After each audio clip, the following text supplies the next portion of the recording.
Hi friends, this is বানি and welcome to my channel. বন্ধুরা, আজকে আমি তোমাদের জন্য কিছু লিঙ্কিং ওয়ার্ডস নিয়ে এসেছি। দেখো, লিঙ্কিং ওয়ার্ডস অর্থাৎ কানেক্টার্স, যেগুলো দুটো ক্লজকে কানেক্ট করে সেন্টেন্সে একটা অর্থ প্রদান করে, আর যেগুলো জানা আমাদের খুবই দরকার। দেখো, প্রায় তোমরা এই কানেক্টার্স গুলোকে সেন্টেন্সে ব্যবহার হতে দেখো। তো সেন্টেন্সে এই কানেক্টার্স গুলোকে আমরা কি করে ব্যবহার করছি, এই লিঙ্কিং ওয়ার্ডস গুলোকে আমরা কি করে ব্যবহার করছি, অর্থাৎ কোন অর্থে ব্যবহার করছি, সেগুলো তোমাদের জানা দরকার। তোমরা যদি না জানো তাহলে এই লিঙ্কিং ওয়ার্ডস গুলো দিয়ে সেন্টেন্স তৈরি করতে পারবে না। তো আজকের ভিডিওটাতে তোমরা কিছু লিঙ্কিং ওয়ার্ডস শিখবে, আর সাথে সাথে এগুলোকে আমরা সেন্টেন্সে কি করে ব্যবহার করছি সেটাও শিখবে। তো প্রতিদিনের মতো আজকের ভিডিওটাও কিন্তু খুবই ইম্পর্টেন্ট, খুবই ফ্রুটফুল হতে চলেছে। তোমরা কোথাও যাবে না, আমার সাথে ভিডিওটা একদম শেষ পর্যন্ত থাকবে। যারা চ্যানেলে নতুন, অর্থাৎ প্রথম আমার ভিডিও দেখছো, তারা প্লিজ চ্যানেলটাকে সাবস্ক্রাইব করে নিও।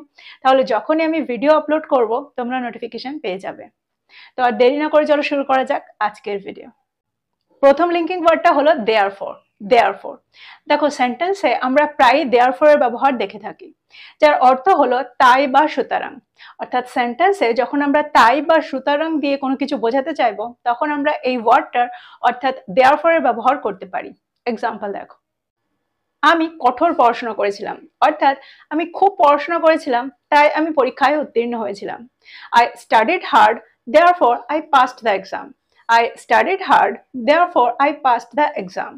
তো এই সেন্টেন্সটার মধ্যে দিয়ে তোমরা বুঝতে পারছো therefore কে আমরা কিভাবে ব্যবহার করলাম। খুব সহজেই কিন্তু আমরা সেন্টেন্সে তাই বা সুতরাং বোঝাতে therefore কে ব্যবহার করতে পারি। আরো একটা এক্সাম্পল দেখো, সে ক্লান্ত, তাই তার বিশ্রাম নেওয়া দরকার। She is tired, therefore she needs to rest. She is tired, therefore she needs to rest. তো এই সেন্টেন্স দুটোর মধ্যে দিয়ে তোমরা বুঝতে পারলে সেন্টেন্সে আমরা therefore কে কি করে ব্যবহার করছি। এবার আমরা দেখব পরের লিঙ্কিং ওয়ার্ডটা। পরের লিঙ্কিং ওয়ার্ডটা হলো আনডাউটেডলি। আনডাউটেডলি, যার অর্থ হলো নিঃসন্দেহে। দেখো, বাংলায় আমরা প্রায় বলে থাকি নিঃসন্দেহে তিনি একজন ভালো মানুষ, বা এটা নিঃসন্দেহে বলা যায় যে তিনি একজন সৎ মানুষ। তো এরকম অর্থে আমরা সেন্টেন্সে আনডাউটেডলির ব্যবহার করতে পারি। এক্সাম্পল দেখো, কুকুর নিঃসন্দেহে বিশ্বস্ত পোষা প্রাণী। Dogs are undoubtedly loyal pets. Dogs are undoubtedly loyal pets. আর একটা সেন্টেন্স দেখো, অন্যদের প্রতি তার উদারতা নিঃসন্দেহে প্রশংসনীয়। His kindness towards others is undoubtedly admirable. His kindness towards others is undoubtedly admirable. তো এই সেন্টেন্স দুটোর মধ্যে দিয়ে তোমরা বুঝতে পারছো যে সেন্টেন্সে আমরা আনডাউটেডলি কে কি করে ব্যবহার করছি। দেখো, এই লিঙ্কিং ওয়ার্ডটার ব্যবহারও কিন্তু খুবই সহজ ছিল। সেন্টেন্সে তোমরা খুব সহজভাবে এটাকে ব্যবহার করতে পারো। পরটা হলো in comparison with. In comparison with, যার অর্থ হলো তুলনায় বা তুলনামূলকভাবে। দেখো, সেন্টেন্সে আমরা প্রায় বলে থাকি এটার তুলনায় ওটা ভালো, বা এটার তুলনায় ওটা অনেক বড়। এরকম অর্থে কিন্তু আমরা সেন্টেন্সে ইন কম্পারিজন উইথ এর ব্যবহার করে থাকি। এক্সাম্পল দেখো, উপত্যকার তুলনায় পর্বতগুলো লম্বা। Mountains are tall in comparison with valleys. Mountains are tall in comparison with valleys. তো এই সেন্টেন্সটার মধ্যে দিয়ে তোমরা বুঝতে পারলে যখন আমরা দুটো জিনিসের মধ্যে তুলনা করি তখন আমরা ইন কম্পারিজন উইথ এর ব্যবহার সেন্টেন্সে করতে পারি। কুকুর বিড়ালের তুলনায় বিশ্বস্ত। Dogs are loyal in comparison with cats. Dogs are loyal in comparison with cats. তো এই সেন্টেন্সের মধ্যে দিয়ে তোমরা বুঝতে পারলে, এই সেন্টেন্স দুটোর মধ্যে দিয়ে তোমরা বুঝতে পারলে সেন্টেন্সে আমরা ইন কম্পারিজন উইথ কে কি করে ব্যবহার করছি। খুব সহজেই তোমরা এখন এটাকে ব্যবহার করতে পারো সেন্টেন্সে। এবার আমরা দেখব পরেরটা। পরেরটা হলো that is to say. That is to say, যার অর্থ হলো অর্থাৎ বা মানে। দেখো, সেন্টেন্সে আমরা প্রায় কোনো কিছু ব্যাখ্যা করার জন্য অর্থাৎ বা মানে বলে থাকি। সেন্টেন্সের মধ্যে দিয়ে তোমরা আরো ভালো করে বুঝতে পারবে সেন্টেন্সে আমরা দ্যাট ইজ টু সে কে কি করে ব্যবহার করছি। ইংরেজি একটি বিশ্বব্যাপী ভাষা, অর্থাৎ এটি বিশ্বের অনেক দেশেই বলা হয়। English is a global language. That is to say, it is spoken in many countries around the world. English is a global language. That is to say, it is spoken in many countries around the world. তো এই সেন্টেন্সটার মধ্যে দিয়ে তোমরা বুঝতে পারলে that is to say এর অর্থ। দেখো, দ্যাট ইজ টু সে এর অর্থ হলো অর্থাৎ। কোনো একটা জিনিসকে ব্যাখ্যা করতে গিয়ে আমরা অর্থাৎ বা মানে বোঝাতেই এই লিঙ্কিং ওয়ার্ডটার ব্যবহার সেন্টেন্সে করে থাকি। দেখো, এখানে কয়েকটা ওয়ার্ড মিলিয়ে একটা কানেক্টরের কাজ করছে, আর এটাকে আমরা কানেক্টর হিসাবেই দুটো ক্লজের মধ্যে ব্যবহার করলাম। আরো একটা এক্সাম্পল দেখো, বইগুলো তথ্যপূর্ণ, অর্থাৎ এতে জ্ঞান রয়েছে। The books are informative, that is to say they contain knowledge. The books are informative, that is to say they contain knowledge. তো এই সেন্টেন্স দুটোর মধ্যে দিয়ে তোমরা বুঝতে পারলে সেন্টেন্সে আমরা দ্যাট ইজ টু সে কে কি করে ব্যবহার করছি। পরের লিঙ্কিং ওয়ার্ডটা হলো নেভারথলেস। নেভারথলেস, যার অর্থ হলো তবুও বা তা সত্ত্বেও। দেখো সেন্টেন্সে যখন আমরা বোঝাতে চাইবো তবুও বা তা সত্ত্বেও, তখন আমরা এই লিঙ্কিং ওয়ার্ডটার ব্যবহার করতে পারি। বৃষ্টি হচ্ছিল তবুও আমরা হাঁটতে গিয়েছিলাম, অর্থাৎ বৃষ্টি হওয়া সত্ত্বেও আমরা হাঁটতে গিয়েছিলাম। It was raining, nevertheless we went for a walk. It was raining, nevertheless we went for a walk. তো এই সেন্টেন্সটার মধ্যে দিয়ে তোমরা বুঝতে পারছো সেন্টেন্সে আমরা nevertheless কে কি করে ব্যবহার করছি। আরো একটা এক্সাম্পল দেখো। আরেকটা এক্সাম্পল দেখো, এটা কঠিন ছিল তবুও তারা সফল হয়েছিল। It was difficult, nevertheless they succeeded. It was difficult, nevertheless they succeeded. পরের লিঙ্কিং ওয়ার্ডটা হলো রিগার্ডলেস। রিগার্ডলেস, যার অর্থ হলো নির্বিশেষে বা গ্রাহ্য না করে। দেখো আমরা প্রায় বলে থাকি যে এটার গ্রাহ্য না করে বা এটার নির্বিশেষে এই কাজটা করেছিলাম।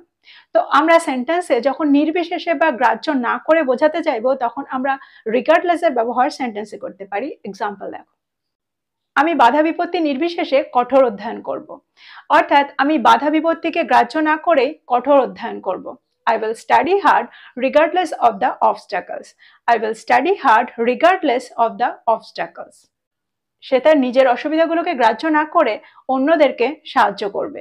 She will help others regardless of her own difficulties. She will help others regardless of her own difficulties.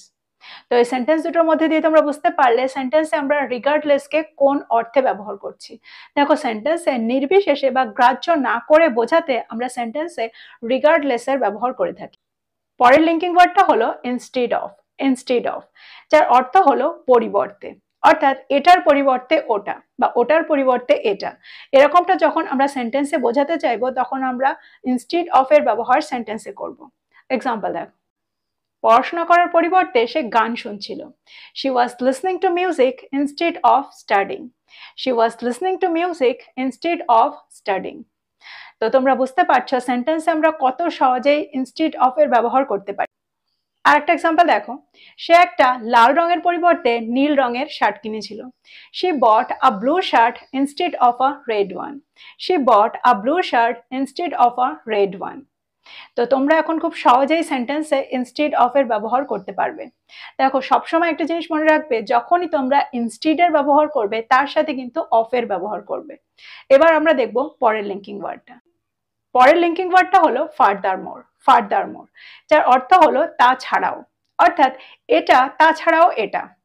For example, আমি পড়তে ভালোবাসি তাছাড়াও আমি গল্প লিখতে ভালোবাসি, বা আমি পড়তে ভালোবাসি তাছাড়াও আমি গল্প লিখতে পছন্দ করি। সেন্টেন্সটা কি হবে? I love to read and furthermore I enjoy writing stories. I love to read and furthermore I enjoy writing stories. তো তোমরা বুঝতে পারলে সেন্টেন্সে আমরা ফার্দারমোর কে কি করে ব্যবহার করছি, অর্থাৎ কোন অর্থে ব্যবহার করছি। এবার আমরা দেখব আরেকটা এক্সাম্পল। তিনি একজন প্রতিভাবান গায়িকা এবং তাছাড়াও তিনি সুন্দরভাবে গিটার বাজান। She is a talented singer and furthermore she plays the guitar beautifully. She is a talented singer and furthermore she plays the guitar beautifully. তো এই সেন্টেন্স দুটোর মধ্যে দিয়ে তোমরা বুঝতে পারলে সেন্টেন্সে আমরা কিভাবে ফার্দারমোর কে ব্যবহার করছি। এবার চলো দেখি পরেরটা। পরেরটা হলো অ্যাডিশনালি। অ্যাডিশনালি, যার অর্থ হলো উপরন্তু, অর্থাৎ এটা তো হয়েছে উপরন্তু ওটাও হয়েছে। এরকম অর্থেই কিন্তু আমরা সেন্টেন্সে অ্যাডিশনালির ব্যবহার করে থাকি। এক্সাম্পল দেখো, সে তার বাড়ির কাজ শেষ করেছিল উপরন্তু সে তার ঘরটাকেও পরিষ্কার করেছিল। She finished her homework, additionally she cleaned her room. She finished her homework, additionally she cleaned her room. তাহলে তোমরা বুঝতে পারলে সেন্টেন্সে আমরা অ্যাডিশনালি কে কি করে ব্যবহার করছি। এটা করেছি উপরন্তু এটাও করেছি, এরকম অর্থে কিন্তু আমরা সেন্টেন্সে অ্যাডিশনালি কে ব্যবহার করছি। তো এই ছিল আজকের কিছু লিঙ্কিং ওয়ার্ড। আমার মনে হয় প্রত্যেকটা লিঙ্কিং ওয়ার্ডকে তোমরা বুঝতে পেরেছো। প্রত্যেকটা লিঙ্কিং ওয়ার্ডকে এখন তোমরা খুব সহজেই সেন্টেন্সে ব্যবহার করতে পারবে। দেখো লিঙ্কিং ওয়ার্ডগুলো দিয়ে আরো সেন্টেন্স তৈরি করো আর সেগুলোকে ব্যবহার করো। যত তোমরা নতুন নতুন সেন্টেন্স তৈরি করবে ততই তোমরা এই লিঙ্কিং ওয়ার্ডগুলোর সাথে পরিচিত হবে আর সেগুলোকে ব্যবহার করতে আরো সহজ হবে। তো আজকের ভিডিওটা এই পর্যন্তই। ভিডিওটা ভালো লাগলে লাইক করতে ভুলে যেও না, বন্ধুদেরকে শেয়ার করো যারা ইংরেজি শিখছে। So this is all about today. I will be back with another video. Till then, take care. Thank you for watching this video. Bye bye.